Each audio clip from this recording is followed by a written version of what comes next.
country can do for you, ask what you can do for your country. Hello everyone, and welcome back to Captain Patriotic. I hope everybody's doing well out there. Welcome back to the channel, and to kickstart this new year off right, I want to continue to talk about the Vietnam War just like I did last year, but this time I want to expand and talk about certain individuals who served with distinction over there in Vietnam. And since we are in Arkansas, I thought it would be right to kickstart off the new year by talking about a couple of local heroes who served with honor over in Vietnam. So, in today's video, I have the honor and the privilege to talk about John T. Walton. That's right, you guys. He is the second oldest son of the famous Walmart entrepreneurial pioneer, Sam Walton, and if you didn't know any better, most people don't know that his son, John Walton, was a decorated Vietnam War hero in his own right. And today, we're about to get into the meat and potatoes of this iconic American and Arkansan story. So, to start things off, John T. Walton was born in Newport, Arkansas on October 8, 1946, and was the second oldest child of Sam Walton. Now, he lived around the Rogers and Bentonville area most of his life, where he actually graduated from Benton High School and was a star football player up there too. After graduating from high school there in 1965, Walton would go on to receive a scholarship from the College of Wooster in Wooster, Ohio. Well, by the time he gets up to Ohio, he discovers that, well, unlike a lot of people, he's just not cut out for the academic lifestyle. He loves playing on the football field, and he loves meeting and hanging out with chicks all the time, but as far as being in the dorms and studying and actually doing his schoolwork, John realizes that that's just not the life for him. And this is a special time in American history, or an infamous time, I should say, because about the time he's going off to college in 1965, most all of his buddies were being drafted into the war in Vietnam, and Vietnam was just really ramping up big time, and he thought he was missing out on the excitement of a lifetime by going to college. So that's his true passion and what he really, really wanted to do, but he basically just stayed in school to pacify the family, if you know what I mean. Well, he does this for a couple of years, through 1966 through 1967, and then 1968 comes around, and over in Vietnam, we have an infamous campaign over there that's going on right now called the Tet Offensive, which started in January of 1968 and basically went on through the first few months of that year. And because he heard of a lot of his friends from overseas talking about the war in Vietnam, that basically inspired him to drop out of college and enlist in the U.S. Army to do his bid for his country, and hopefully in the back of his mind, he wanted to go see his buddies overseas and really see what everybody was talking about. Now, as you can only imagine, because the Walton family was all high and mighty and proper, they initially frowned upon John's plan to join the military. His father, in particular, was very much a big protester against the war in Vietnam. But you know what? John didn't care. He wanted to go serve his country and do something more than for just himself. And that's exactly what he did. After his spring semester in 1968, he drops out and enlists in the U.S. Army. Now, after he enlists and everything, he goes through Army basic training. You know, they tell him the basics of how to be in a platoon, how to use a rifle, all that stuff. Well, John is very special because he excels at everything the Army offers for him in basic training.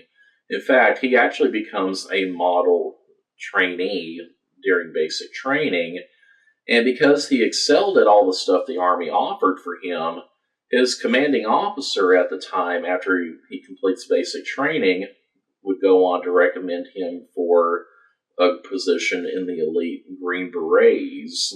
The U.S. Army Green Beret, which is also what, if you keep up with movies, that John Rambo was during all the Rambo movies, that the Green Berets are like one of the top premier fighting forces in the U.S. Army and in the U.S. military in general. The Green Berets are basically the guys that go in and do all sorts of covert operations behind enemy lines before the main army gets there to do what they're supposed to do in a war zone. These guys are trained in a particular set of skills that the average soldier is not trained in. I can't go into many details because I don't know what all they do, but the big thing about being in the Green Berets, though, that's a high achievement for any soldier. And the Green Berets are special because they're one of the first combat troops to go into any war zone. And they do the most dangerous task that any member of the military can't or is not willing to do. The Green Berets are almost up there, y'all, with the U.S. Army Rangers from World War II and are still active to this day, the Navy SEALs, and even U.S. Marine Force Recon. I mean, they're really, really specialized and high up there. So basically, being invited to become a part of this elite group was a very big praise and honor on his behalf, for sure. And sure enough, after a few weeks, his application and recommendation for the Green Berets goes through, and he is ordered to go ship off to another part of the country for specialized military training. That's even more specialized than regular Army basic training. And slowly, one by one, the recruits are picked off one by one, but John goes through the ringer and he excels at everything and is officially qualified and accepted into the Green Berets at the end of summer of 1968. Now, once all his Green Beret and Army training is over with this summer of 1968, he finally ships out to Vietnam, where the Green Berets become a part of another specialized organization that is working constantly over in Vietnam. And the Green Berets eventually become a part of what's called the Military Assistance Command Vietnam Studies and Observation Group, or MACV-SOG for short. And just like what the Green Berets do, this group specializes in everything Vietnam. Like, they're the guys that go behind the scenes and figure out in more rigorous detail where the enemy's going to be, where they have been, and where they're planning on going. And they are basically the premier special operations group during the Vietnam War. So it's a very big honor to be a part of this group. And it was also quite dangerous because these guys in MACV-SOG would do the most outlandish and most dangerous missions, arguably, that was going on over in Vietnam. So once he gets assigned to a MACV-SOG unit over in Vietnam, he becomes involved in a particular valley in Vietnam called the Ah Shu Valley, as well as the neighboring country of Laos. And specifically in the Green Berets, they select John Walton to become a combat medic as well as the assistant team leader to a small MACV-SOG unit called Spike Team Louisiana. Now, you got to remember, in combat, a medic is very important, no matter the war or the conflict or branch. Those are the guys that basically keep your teammates and everyone else in fighting order and saves a lot of lives on the line while all the hostilities are going on. It's a very dangerous job, and oftentimes medics, regardless of branch, are one of the first personnel that the enemy is going to target in a combat zone. Now, as a Green Beret medic, though, Walton had the privilege, or he had the capability of being able to arrange work in a relatively safe confine of the base where he was. And he could choose to work behind the lines where there's no danger, where he would be attending to different personnel and special forces medical needs. But that's not what John wants to do. He's running in there full speed ahead. He wants to see action like any other young man during this time period. Instead of working in the safety of the base that he could have done, he chooses to run recon with the other Green Berets, which is basically one of the most hazardous and dangerous duties during the whole Vietnam War. Basically, that is where Green Berets, just like him, go out and run missions very, very, very deep into enemy territory to where they're not detected not only by enemy radar and personnel, but even friendly radar and personnel cannot even tell where these guys are. And basically, they're so deep into enemy territory most times that there is no artillery support or even ground force support from a regular army platoon to come back them up if stuff gets really bad. Basically, those guys are out there in enemy territory on their own, and if shit hits the fan, they only have one option. It's either to fight or survive. And that's why in an SOG unit like this, there was more than 100% casualty rate in an SOG unit like his. Basically, that means there's a 100% chance that you're either going to get injured in the line of duty or you're going to get killed in the line of duty trying to fulfill the missions. That's how dangerous a lot of these were.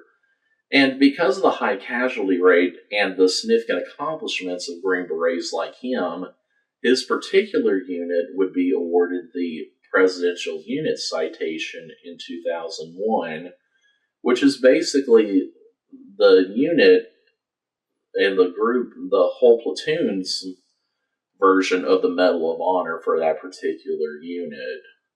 But anyway, that just gave you a little bit of background story and to give you an idea of what's really like to serve in Vietnam like that and what he had waiting for him. So upon arriving in Vietnam in the summer of 1968, U.S. Army Specialist 4 John Walton was stationed at Forward Operating Base in Phu Bai, where members of his Strike Team Louisiana were conducting deep penetration reconnaissance missions. And personally, as a member of the Special Forces Recon Team of the 5th Special Forces Group, Walton would routinely go out on missions deep into hostile territory, not only in enemy areas of North Vietnam, but also bordering countries like Laos. And quickly, during the heat of many battles and ambushes, Walton would come to be characterized as a very distinguished individual and selfless person. He would do anything to help save the lives of his comrades, and he's willing to fight too, and he's a very tough, around the nails kind of person. So he developed a great reputation early on during his deployment in Vietnam as a very reliable, independent man. So shortly after arriving in Vietnam, John Walton's greatest achievement in his military career was about to unfold before his eyes. And it was on August 3rd, 1968, in the Anshou Valley, when Walton, as part of his 6-man recon patrol, would be ambushed by a numerically superior enemy NVA force that were lining them up with both automatic weapons fire as well as grenades. And even though him and his men were surrounded and overran by a lot of NVA soldiers, in fact, the firefight that followed became so intense that the team leader of his squad ended up calling in an F-4 airstrike directly on their position, just a direct contact with the enemy. And at one point during this firefight, one of Walton's teammates was severely wounded, and as their medic, Walton not only fought off enemy constantly going around him, but he also rendered life-saving medical procedures to save his teammate. And after he patched that one guy up, about a minute later, a grenade explodes inside his team's defensive perimeter, where it temporarily incapacitated the team leader. And without hesitation, Walton pulls the man to safety and patches him up and lets him recover. And not only does he do this, but Walton assumes the role of squad leader and takes over the job of directing airstrikes on NBA attackers on their position. So here he is. He's calling in airstrikes like crazy. He's like, okay, Charlie, here, and there. He keeps calling them in for hours on end like this. And throughout this whole time of him calling in airstrikes and assuming the role of squad leader, him and the rest of his squad mates, are under constant and ravaging enemy fire. And while he's trying to call in airstrikes and lead everybody, he's also taking time to go in and try to administer first aid to the men who sustained bullet wounds and other injuries. And he does this for the next few hours until rescue helicopters can go in to extract them from where they were. Now, give it about 3, maybe 4 hours later, 3 rescue helicopters finally come in to extract him and the rest of his team. And by this point, every man, including Walton himself, are shot up and beat up from all of the enemy trying to take him out.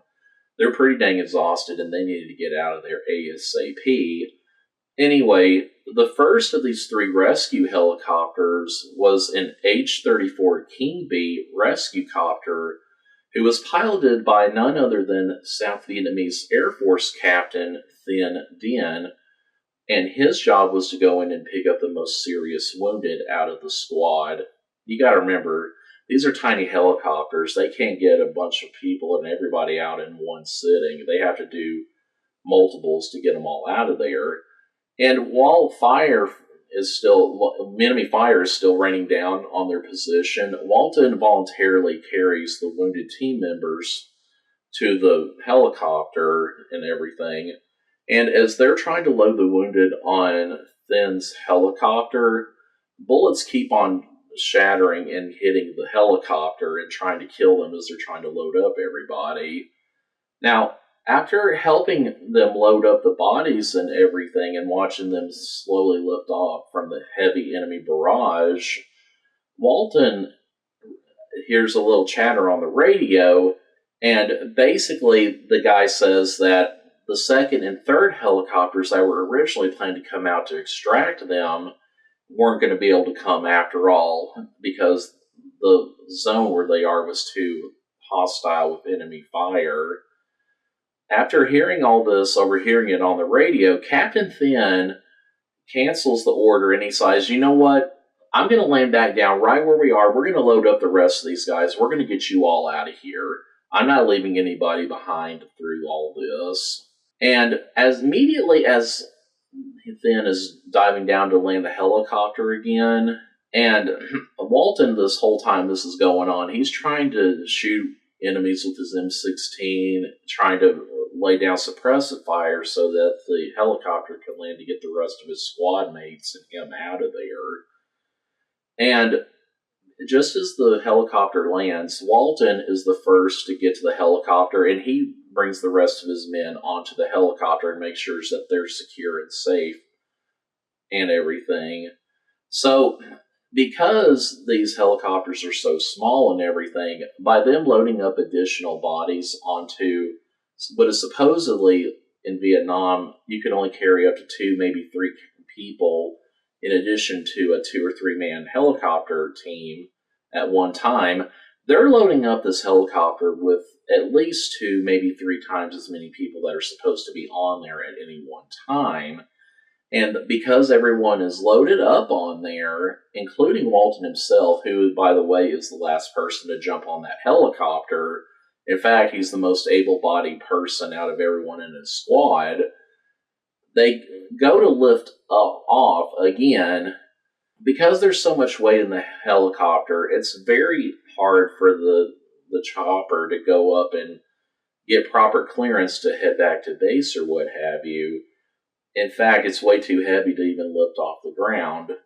But in quick thinking, Captain Thin does something unthinkable, though. In fact, in order to counter this, Thin lifts the back wheel off the ground and starts rolling his helicopter downhill, basically using gravity to do all the work in order for the chopper to gain as much speed as possible. So he does this for what seems like forever, but at the last possible moment, Thin basically slowly nurses the aging king bee over the trees from gravity, and thus saving Walton and the rest of his squad. So, for all of Walton's selflessness and encouragement and leadership during this particular engagement, Walton is awarded both the Silver Star Medal as well as a Purple Heart for his actions during this particular engagement on August 3rd, 1968. Now, for those of us that may or may not be familiar, the Silver Star is a very big deal. In fact, the Silver Star is the third highest military award for valor in the U.S. military, only behind the service crosses like the Distinguished Service Cross for the Army or the Navy Cross for the Navy and Marines, and the Medal of Honor. But it is also given to those people that do such selfless actions in the war zone without them qualifying necessary for either one of those two higher awards. So he's basically single-handedly saves his squad during an impossible situation, and I think he more than deserves that particular honor. And from then on out, for the rest of the time in the military, his unit has a lot more respect for him, and thus Walton becomes a model soldier in Green Beret to all of his people that he works with during the war. So, with that being said, in addition to his Silver Star and Purple Heart that John Walton earned during this particular mission, for his service in Vietnam, in addition to these awards, he was also awarded an Air Medal, the National Defense Service Medal, the Vietnam Service Medal with 4 campaign stars, the Vietnam Campaign Medal. His unit also received the Army Presidential Unit Citation over 30 years later, and Walton was also awarded a few other foreign decorations in various tabs for his training and service in the U.S. Army. Now, Walton would go on to serve his country well for a couple more years or whatever, until he decides to leave the military in 1970 with the rank of sergeant. And after coming home from Vietnam, John, although he did a lot over there, he very seldomly talked about his actions over there, even to his family. And I don't know if he was just trying to be humble or if he had so much PTSD that he just couldn't put it into words, maybe both. In fact, he was so quiet about it that very few people knew how valiant and brave of a soldier he was for his country. And after leaving the military, Walton decides to go back to his dad's company and decides to learn to fly and become a pilot for Walmart for a while. In fact, over the next several years, when his father, Sam Walton, was dying from blood cancer, he personally flew around the world searching for remedies to ultimately cure Sam's cancer. But after a little bit, he would eventually leave the company to fly crop dusters over cornfields in many of the southern states, and would even co-found the company Satlock, which is an aerial application company who pioneered the use of GPS technology in agricultural crop dusting. After he created the company, he then moved to San Diego, where he founded Corsair Marine. Basically, that company's focus was Trimarian sailboats, where he lived there for a while. But then eventually he did meet the love of his life, and both of them would end up moving to Durango, Colorado, where John would become an enthusiastic skier, mountain biker, hiker, motorcycle rider, skydiver, and scuba diver, among other things. Fast forward to 1998, and as a part of the Philanthropy Roundtable, Walton and his friend Ted Frostman established the Children's Scholarship Fund, which was established to provide tuition assistance for low-income families across the country, which gave families the ability to send their children to private schools. It was through this act of kindness that he became an advocate for school vouchers. And for his achievements during this feat, he received the William E. Simon Prize for Philanthropic Leadership. Fast forward a few years, and unfortunately, John Walton's life was cut too short on June 27th, 2005, whenever the CGS Hawk Arrow home-built ultralight aircraft that he was piloting in Jackson, Wyoming, in the Grand Tetons crashed in the valley. It was a tragic accident, and in fact, a lot of people around the country came to see his funeral and to be there in person. They lost him way too soon. But shortly before his death, Forbes magazine had estimated John Walton's net worth to be about $18 billion, which tied his brother Jim as the fourth richest person in the United States and the 11th richest person in the world. Now, after his tragic accident, John is survived by his wife Christy and their son Lucas. Wow, guys, this is a very inspirational story, and I gotta say, I have never thought of the Walton family as being so courageous and bold like he was, but this just comes to show you that people, regardless of their background and all that, whether they come from a rich or entrepreneurial family or just a blow Joe down the road, they can still achieve great things, and John T. Walton certainly did, especially on that fateful day in Vietnam in 1968. If you love inspirational stories like this, please definitely hit that like and subscribe button for me. Thank you all for tuning in, and until next time, y'all have a wonderful day.